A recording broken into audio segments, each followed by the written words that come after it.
here is my recap of the Brunswick Euro Challenge in Unterföhring, home of EMAX bowling. So always nice to be on home lane advantage, so to speak.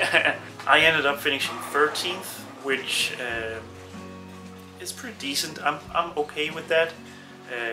I struggled with putting big games together, simply not striking enough to really make a run at some of the players that had a really good look. But 13th overall with a lot of grinding was pretty good, so not too displeased with that. So my challenges this week were multiple things. Of course, the heat tires you out, makes you achy, makes it hard to concentrate over a long period of time, and just it's hard to bowl when it's so hot. But that was one thing. Then the approaches was another thing. In Denmark, we're used to a little more sticky approaches.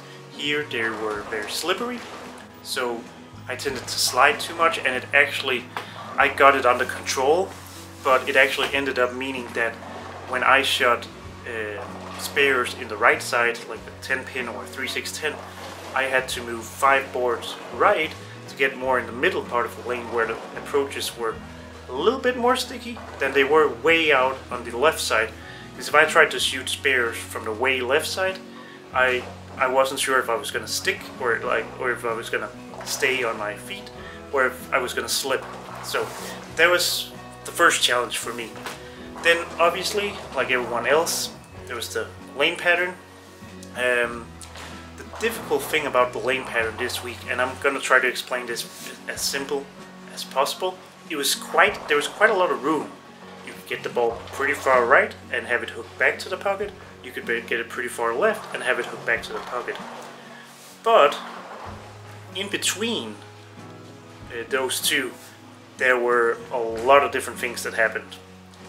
Like you could miss a little left and the ball would never hook. And you could miss a little right and the ball would overhook. Plus, front to back on the lane, lengthwise on the lane, it was very difficult to figure out if the ball hooked a little too early or a little too far down lane. Which means it's very difficult to make adjustments, because as expert bowlers, we make a lot of adjustments front to back, making our ball hook earlier, making our ball hook further down lane. And when we're not sure what it's gonna do, if it's gonna hook early or if it's not gonna hook early, it makes it pretty difficult for us to make those adjustments, which was one of the challenges this week, because you would have a decent look, then the ball would do something different, you would try to make an adjustment, and it wouldn't even be close. So, and it could be like move one board and it would do something completely different. So that was a big challenge this week, but what I did well was kind of controlling the pocket, at least by going straighter, using my speed and my hand to really using my speed, going up in tempo and down to really slow to get my ball to do the things I wanted it to do, basically. So that was what I did well this week. I grinded, I made a lot of good shots, and I made a lot of good speed adjustments. But long week, long warm week. So happy I was able to finish 13th. That's not bad at all in this field. So looking forward to more bowling. Hopefully a little bit cooler bowling, but other than that, yeah, just happy to be on the lanes and getting some pretty decent results. So in the end, it ended up being a really close match between Dom Barrett and Kim Bolby for the title.